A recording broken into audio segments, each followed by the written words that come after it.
Hi, welcome to 5 Visions of Captain Cook by Kenneth Slessor. So we're just going to talk a bit about the poem and get some of the meanings and analyse some of the language.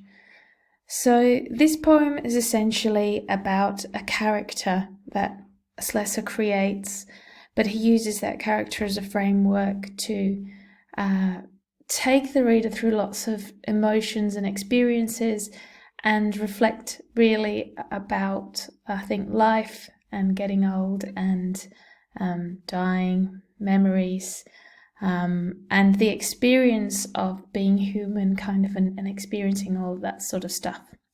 So the poem begins, Cook was a captain of the Admiralty when sea captains had the evil eye, or should have, with the beating krakens off and casting nativities of ships. So it has this kind of exciting start. It's the pace of it is, it's got something to say. It's got an energy about it. The consonants sort of clash. Cook was a captain of the Admiralty. It's got an authority. It's got a rhythm. It's got a rhyme. And he begins with lots of allusions to historical figures, Captain Cook. We've got the word 5, which we've talked about before as being symptomatic maybe of him measuring things. 5 bells. 5 is the idea of 5 bells is often referred to through his poems, and particularly when he's talking about 5 in relation to sea captains, and he often talks about, the sea in his poems. So we've got this idea of kind of, I think, this narrative epic poem about this powerful hero. He's representative of colonial times, of the empire, of his historical kind of age of enlightenment, where suddenly there's this battle, I suppose, between rational, logical, organized scientific thought, moving on from the romance and kind of spells and magic of the past, where things were just, there was kind of a not knowingness. And both of those create this tension, this power. So you've got this figure who is a captain of the powder days. It was the time of his life, the moment of when he was most powerful. And we've got this guy who's quite a powerful figure in terms of his status. When captains, you might have said, if you had been fixed by their glittering stare half down the side, or gaping at them up companion ways, were more like warlocks than a humble man. So he creates this picture of this very powerful figure, and kind of lording over, I suppose, the childlike, uneducated, lower class, horn-eyed sailors bullied by devil's fists, so that, even the social, economic circumstances that kind of drive them to go onto the sea, childlike and trusting, filled with eager trust, just to be kind of around and part of a great man's vision. Cook was a captain of the sailing days when sea captains were kings like this. So again, Slessor kind of draws us in with the start of the story. It's exciting, it's got a rhythm, its pace. He's recontextualizing and taking us on this journey. It's almost like we're going across the sea. Even the language represents that.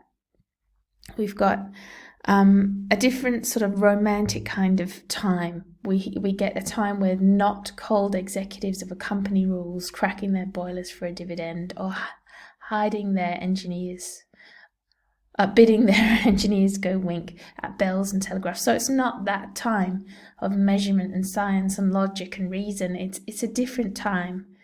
It was when those captains drove their ships by their own blood, no laws of schoolbook steam. So it's kind of this magic toughness. These heroes but there were also demons in periwigs doling magic out who read fair alphabets and stars. So they're also not necessarily, they took advantage of things. They were ruthless, maybe.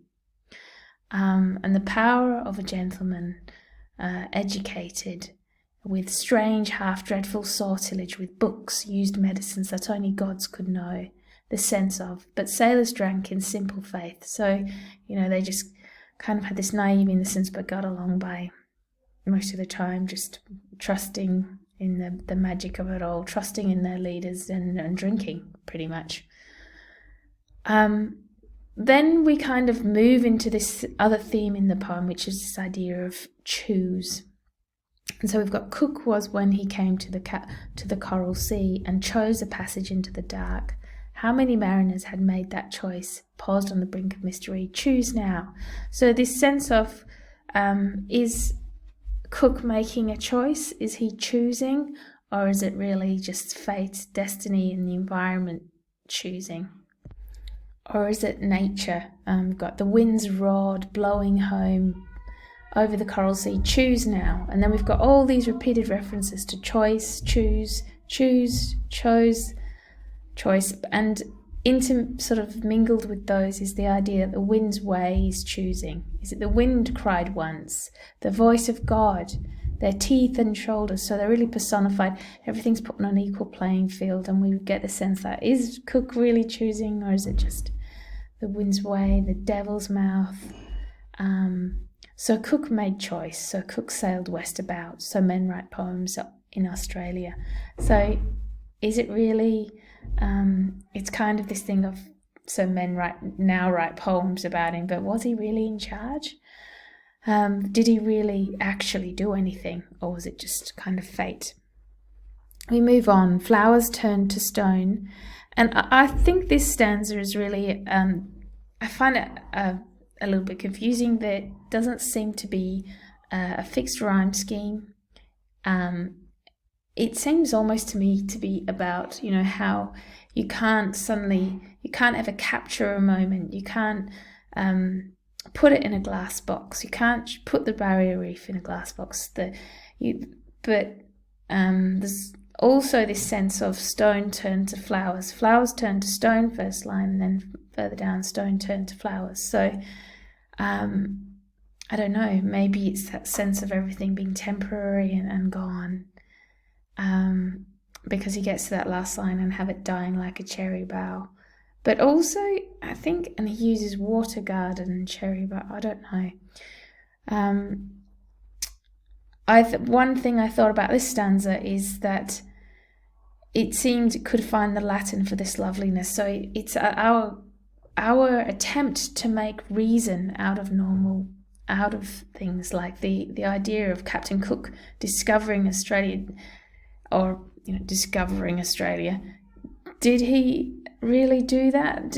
Was there this Latin being made of this loveliness? Or, we try to look for patterns and things. So Joseph Banks tried to measure and hang things. Can life ever have that? Can we? What does it mean, really, putting something in a glass box? So we go on. They'd sailed all day outside a coral hedge, and half the night Cook sailed at night, and let there be wreaths a fathom from the keel, and empty charts. The sailors didn't ask, nor Joseph Banks. Who cared? It was the spell. So no one knew what was happening. There were reefs a fathom from the keel. It could have been, the ship could have been kind of killed, wrecked. But meanwhile, no one knew what was happening. They were just out there in this kind of state of denial. And though there were more shoals outside than teeth in a shark's head, Cook snored loudest himself. No one knew where they were going. And maybe on a broader metaphor, no one knows where they're going in life. Because remember, this whole poem, even though it's got these kind of episodes in it, it seems to be about this one, focusing in as a narrative of this one character. So maybe we could say that level is in it too.